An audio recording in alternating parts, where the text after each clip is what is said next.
السلام علیکم۔ استقبال ہے آپ کا مدینہ عربک ریڈر کے چوتھے کلاس میں۔ آج انشاءاللہ اس کتاب کا تیسرا سبق ہم شروع کریں گے، لیکن سبق شروع کرنے سے پہلے دو تین اہم باتیں بہت ہی سمپل انداز میں سمجھنے کی کوشش کرتے ہیں، اور وہ یہ ہے کہ آپ کو یہ دو لفظ نظر آ رہا ہے، کتابن اور الکتابو۔ پہلا لفظ بغیر ال کے ہے اور دوسرے کے شروع میں ال لگا ہوا ہے۔ کتابن کا مطلب ہوتا ہے کوئی بھی کتاب، کامن ناؤن ہے، اور الکتابو کا مطلب کوئی خاص کتاب جس کی امیج آپ کے ذہن میں موجود ہے۔ انگلش ترجمے سے اس کا مفہوم اور بھی واضح ہو جاتا ہے۔ کتابن کا مطلب ہوتا ہے اے بک یا اینی بک، اور الکتابو کا مطلب ہوتا ہے دا بک۔ تو کتابن ایک کامن ناؤن ہے اور الکتابو پراپر ناؤن ہے۔ یہ رہا اس کا میننگ۔ اس سلسلے میں ایک بات جو آپ کو یاد رکھنی ہے ہمیشہ، وہ یہ ہے کہ کسی بھی ناؤن کے شروع میں اگر آپ ال لگا دیتے ہیں تو اس کے اخیر میں آپ تنوین نہیں ڈال سکتے ہیں، یعنی کہ ال اور تنوین دونوں ایک ساتھ نہیں آ سکتے ہیں۔ آپ الکتابن نہیں بول سکتے ہیں، الکتابن یا الکتابن، الکتابن نہیں بول سکتے ہیں۔ کسی بھی ناؤن پہ، کسی بھی لفظ پہ اگر ال آ جائے تو اخیر حرف پہ سنگل پیش آئے گا، سنگل زبر زیر پیش جو بھی آئے وہ سنگل آئے گا، تنوین نہیں آ سکتی ہے۔ یہ رہی پہلی بات۔ اور دوسری بات جو بہت اہم ہے وہ یہ ہے کہ جب بھی آپ دو لفظوں کو ملا کر کوئی سینٹنس بنا رہے ہیں، کوئی جملہ بنا رہے ہیں، تو پہلے والے پہ ال آئے گا اور دوسرا والا جو ناؤن ہے جس میں آپ خبر دے رہے ہیں، جو خبر کے نام سے جانا جاتا ہے، اس پہ ال نہیں آئے گا، وہ کامن ناؤن کی طرح یوز ہوگا۔ جیسے کہ آپ کو کہنا ہے کہ کتاب فائدہ مند ہے، تو پہلے ناؤن پہ کتاب پہ ال لگائیں گے اور آپ بولیں گے الکتابو، اور فائدہ مند کو، یوزفل کو عربی میں بولا جاتا ہے مفید، تو اس کو ال کے بغیر استعمال کریں گے اور بولیں گے مفیدن، الکتابو مفیدن۔ اسی طریقے سے آپ کو کہنا ہے کہ قلم نیا ہے۔ یہاں بھی دو لفظ ہیں، ایک ہے قلم اور دوسرا ہے نیا، یعنی کہ جدید۔ پہلا لفظ ہے قلم اور دوسرا ہے جدید، تو قلم کو ہم ال کے ساتھ استعمال کریں گے اور جدید کو بغیر ال کے۔ تو بس یہ دو چیزیں ہیں سمجھنے کی۔ پہلی بات تو یہ ہے کہ اگر کسی بھی لفظ پر، کسی بھی اسم پر ال شروع میں آ جائے تو اخیر حرف پہ تنوین نہیں آئے گی۔ اور دوسری چیز یہ ہے کہ اگر آپ جملہ بنا رہے ہیں دو اسموں کو لے کر، دو لفظوں کو لے کر، تو پہلے والے اسم پہ، اور جملہ اسم سے شروع ہو رہا ہے اگر ناؤن سے، تو پہلے والے پہ ال آئے گا اور دوسرا والا جو لفظ ہے وہ ال کے بغیر استعمال ہوگا۔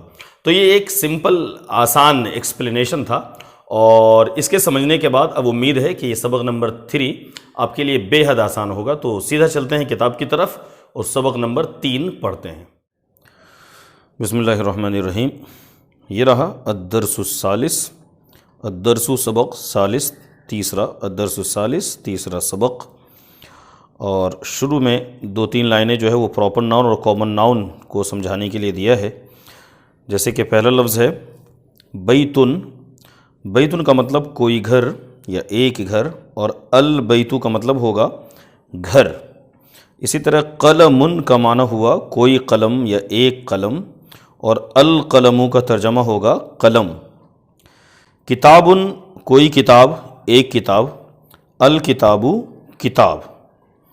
جملن کوئی اونٹ یا ایک اونٹ، اور الجملو کا مطلب ہوا اونٹ۔ اب یہاں سے جملے شروع ہوتے ہیں، اور جیسا کہ میں نے کہا تھا کہ جب بھی جملہ ہوتا ہے، دو لفظوں کو لے کر جملہ بنے، تو پہلا جو لفظ ہوگا وہ ال کے ساتھ استعمال ہوگا، پہلا اسم ال کے ساتھ۔ تو یہاں آپ دیکھ سکتے ہیں القلم مکسور، القلم مکسور، قلم ٹوٹا ہوا ہے۔ مکسور کا معنی ہوتا ہے ٹوٹا، ٹوٹا ہوا۔ آگے ہے الباب مفتوح، الباب مفتوح، الباب کا ترجمہ دروازہ، مفتوح کھلا ہوا، الباب مفتوح دروازہ کھلا ہوا ہے۔ آگے ہے الولد جالس، الولد جالس لڑکا بیٹھا ہوا ہے۔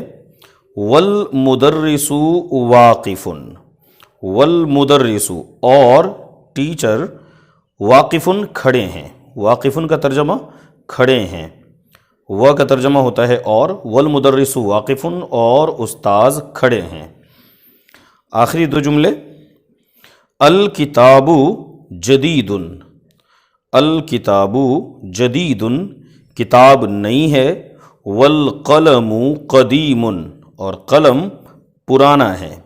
الکتاب جدید والقلم قدیم، کتاب نئی ہے اور قلم پرانا ہے۔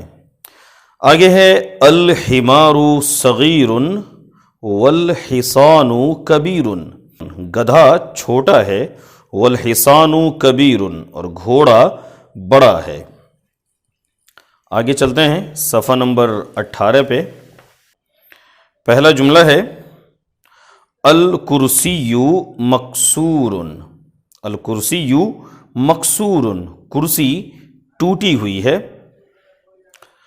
الماء بارد، الماء بارد پانی ٹھنڈا ہے۔ القمر جمیل، القمر کا معنی چاند، جمیل خوبصورت، القمر جمیل چاند خوبصورت ہے۔ کچھ اور جملے، البیت قریب گھر نزدیک ہے، والمسجد بعید اور مسجد دور ہے۔ الحجر ثقیل، الحجر ثقیل، حجر کا معنی ہوتا ہے پتھر اور ثقیل کا ترجمہ ہوتا ہے بھاری۔ الحجر ثقیل پتھر بھاری ہے۔ والورق خفیف اور پیپر ہلکا ہے، پیپر کو بولتے ہیں ورق، والورق خفیف اور پیپر ہلکا ہے۔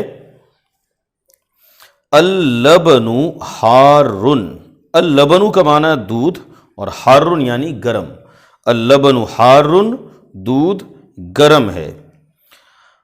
آخری جملہ ہے اس صفحے پہ، القمیص نظیف، القمیص نظیف شرٹ صاف ہے، القمیص کا ترجمہ شرٹ اور نظیف یعنی صاف کلین۔ اب اگر آپ کو یاد ہو صفحہ نمبر 19 میں بالکل اوپر میں یہ پہلا ایکسرسائز، اگر آپ کو یاد ہو جو میں نے بتایا ہے ابھی کہ شروع میں اگر ال ہو تو آخری حرف پہ تنوین آپ نہیں پڑھ سکتے ہیں، اور اگر ال نہیں ہے تو تنوین پڑھیں گے۔ تو پہلا لفظ جو آپ کو نظر آ رہا ہے مسجد، مسجد کے شروع میں ال نہیں ہے، لہٰذا ہم آخری حرف یعنی کہ دال پہ تنوین پڑھیں گے ڈبل پیش، اور یہ لفظ ہوگا مسجدن، مسجدن۔ اور دوسرا لفظ اس میں شروع میں ال ہے، لہٰذا آخر حرف پہ ہم پیش سنگل پیش پڑھیں گے اور یہ لفظ پڑھا جائے گا المسجدو۔ اسی طریقے سے ساری مثالیں ہیں، جہاں پہ شروع میں ال ہے آخری حرف پہ وہاں پہ سنگل پیش آپ پڑھیے، اور جہاں پہ ال نہیں ہے وہاں پہ ڈبل پیش پڑھیے یعنی کہ تنوین۔ تو میں ایک بار ریڈ کر دیتا ہوں، الماء، ماءن، معنی بھی شاید آپ کو معلوم ہوگا سب کا، الماء کا معنی ہوگا پانی یا دا واٹر، اور ماءن کا معنی ہوگا واٹر۔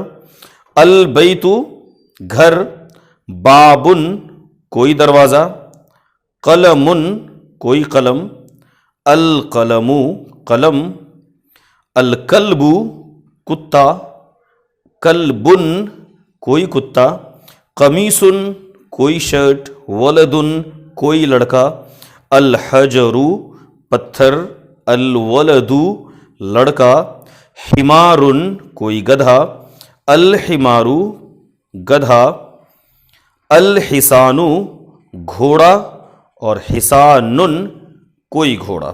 تو ان دو تین لائنوں میں جو اصل لفظ تھا، جو اصل چیز تھی دیکھنے کی، وہ یہ تھی کہ جہاں پہ ال ہے وہاں پہ آخری حرف پہ تنوین نہیں پڑھیں گے، اور جہاں پہ نہیں ہے وہاں تنوین پڑھا جائے گا۔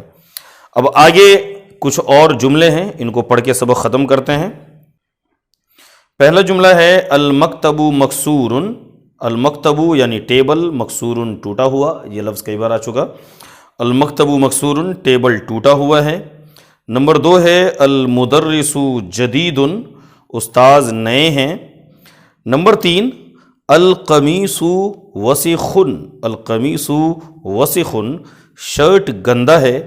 نمبر 4 اللبن بارد، اللبن بارد دودھ ٹھنڈا ہے۔ نمبر 5 المسجد مفتوح، المسجد مفتوح مسجد کھلی ہوئی ہے، مفتوحن یعنی کھلا ہوا یا کھلی ہوئی۔ نمبر 6 ہے الحجر کبیر، پتھر بڑا ہے۔ نمبر 7 ہے اللبن بارد والماء حار، اللبن بارد دودھ ٹھنڈا ہے، والماء حار اور پانی گرم ہے۔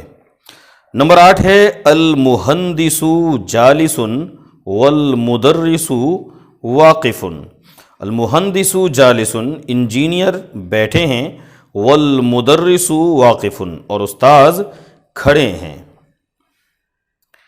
نمبر 9 القمر بعید، القمر بعید، القمر چاند، بعید کا معنی دور، القمر بعید چاند دور ہے۔ آخری جملہ ہے المندیل نظیف، المندیل، المندیل بولتے ہیں ہینکر چیف یعنی رومال کو، جس کی یہ تصویر بنی ہوئی ہے۔ المندیل نظیف، رومال صاف ہے، نظیف کا معنی صاف۔ تو آج اتنا ہی رکھتے ہیں صفحہ نمبر 19 تک، اور انشاءاللہ اگلے کلاس میں صفحہ نمبر 20 اور صفحہ نمبر 20 پہ کچھ اہم اور انٹرسٹنگ کچھ دلچسپ تمرینات ہیں، وہ انشاءاللہ ہم اگلے کلاس میں کریں گے۔ تب تک کے لیے خدا حافظ۔